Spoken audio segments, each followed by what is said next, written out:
the moment I was holding. I want you to talk about it. It's getting less vivid as time goes on. It's true. Losing my memory. Getting I old. can barely walk up the stairs. I'm getting old. Yeah. I couldn't put it down. Mm-hmm. You got me so excited. You need to use these words. Okay. I knew there had to be more. Or I knew I had to do something. I knew I had to write this book, right? Okay, I knew And I had to then write you reach this for the book. And you don't need to fill a whole bunch of stuff in. You just need to grab the book. And I wrote this book. And I thought it was a complete set, but now we've learned there's so much more to the story. And that's what we're doing today. Go. Okay. Ready? Hey, Brent, I remember vividly watching a documentary. They didn't die in Bolivia. They went over, and the DNA didn't match. And so I went over to Brigham Young University Library. Lula had a book. Butch Cassidy, my brother. And there it said 1925 that they came back and visited the family. All right. So here I've had all these years of research, and this is all the information compiled. And we're so excited to have these books that they didn't die in Bolivia. We have the science. And I'm really excited to have our third book, The Secret Life of Butch Cassidy After Bolivia, because we get to put all the DNA, the handwriting analysis, the photo transparencies, the eyewitnesses, they all go in our next book. Well, as you know, I was interested as a prosecutor back in the 70s. Yeah. I was down in Carbon County. There's quite some tales down there that were still being told. In fact, at the time, I got to meet Matt Warner's daughters, Joyce and Haida, who were still living at that time, and told me that they remembered Butch Cassidy before he'd gone to South America, and they remembered him when he came back. Oh, my God. And they said that when he came back in the 30s, that he was looking for his stashes of things that, money and so on. He'd knocked over the payroll, as you know, down in that area, Carbon County. They gave me things from him. They both said that he went by the name of Phillips, and they remembered him driving around in a Model T looking for his stuff. They met him. They met him before. They met him after. Matt Warner was their dad. Matt was his first sidekick, as you know, before Sundance. And then they directed me to a couple of other old codgers that were down there. One was Henry Ruggieri. Henry had been the DA for Carbon County, the same job that my boss had. I was the assistant of.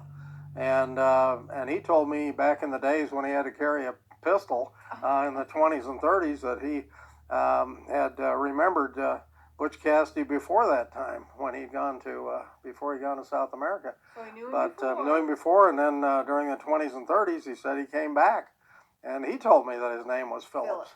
Yes. Another eyewitness. Yeah, and he said, well, go talk to my cousin, Charles. So I went and talked to Charles Ruggieri, who was a local doctor. He was semi-retired, but he still had his business going then. And he told me that he'd known Butch before and knew him by the name Parker.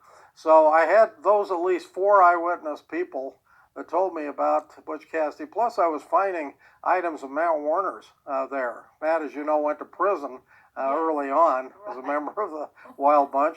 And when he got out, he went straight, and the people in Price elected him sheriff. So he was on both sides of the law. Well, yeah. And as a sheriff. Yeah, that's right. Well, he knew all the hangouts, right? Yeah. So the people elected him sheriff.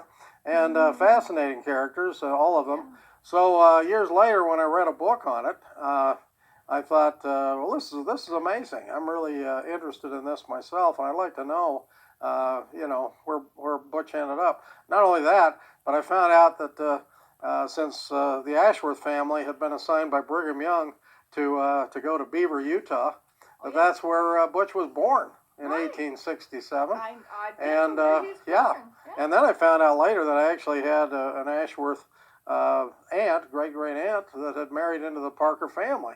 So I had a family interest too, and all of those things got me to start looking for Cassidy materials.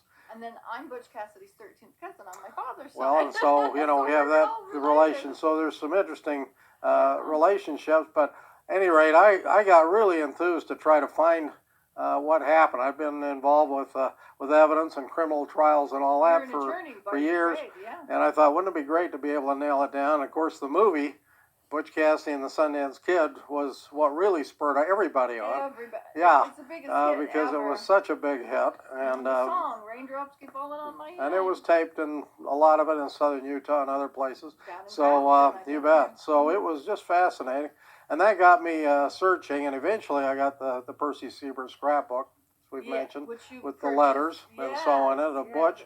And then years later, after that, I just happened to be searching for the Bandit Invincible and found that was still in, an old dealer, book dealer's hands. You have all And it was amazing, yeah. And then we eventually got Butch's gun from a local dealer who had gotten it from the Bassett family. It had come down through, through his girlfriends. And you are the world's largest private collector. Well, I think as far as Cassidy goes, we've got a pretty good collection, and so You are the biggest collector. it's been fascinating to me to try to figure out the truth. That's been the interest I've had, and this DNA now has really excited me because it's proven it that Phillips finally can be nailed as being Cassidy in his older. No more and controversy. when people look at the photographs and say, "Well, they can't be the same," well, when you know from The Bandit Invincible from other writings early on that Butch actually didn't come directly back from South America, but went to Paris and had his face, done there. And then with the photo transparencies that your group has come up with, Dr. McCullough. Yeah, I think with that, with the DNA, and I've examined the handwriting for years and felt that there were just so many similarities, but the drawback with handwriting is that we got 20, 30 years difference between the samples. But still, I think with the DNA, with the photo, and with the handwriting, we finally got a match.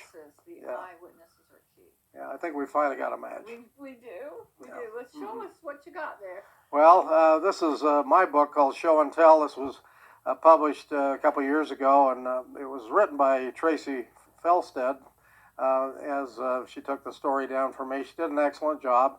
And and one of the chapters, this is her picture here. One of the chapters in the book is on Butch Cassidy. Yeah, and chapter. Yeah, and one of the items that we have pictured here, well, among the others, we have the last known letter, which is signed Gillies, which is his mother's maiden name. Yeah, and then we have his gun, which came from the Bassett family through a friend of mine. And the gun is right here. In fact, you may want to pull that out. I've never even held a gun. Don't aim at me because guns are always loaded when you hand them to people. Oh no, they're not. There's be careful. nothing in there. Yeah, well, that's the rule. You're so, just playing with the girls.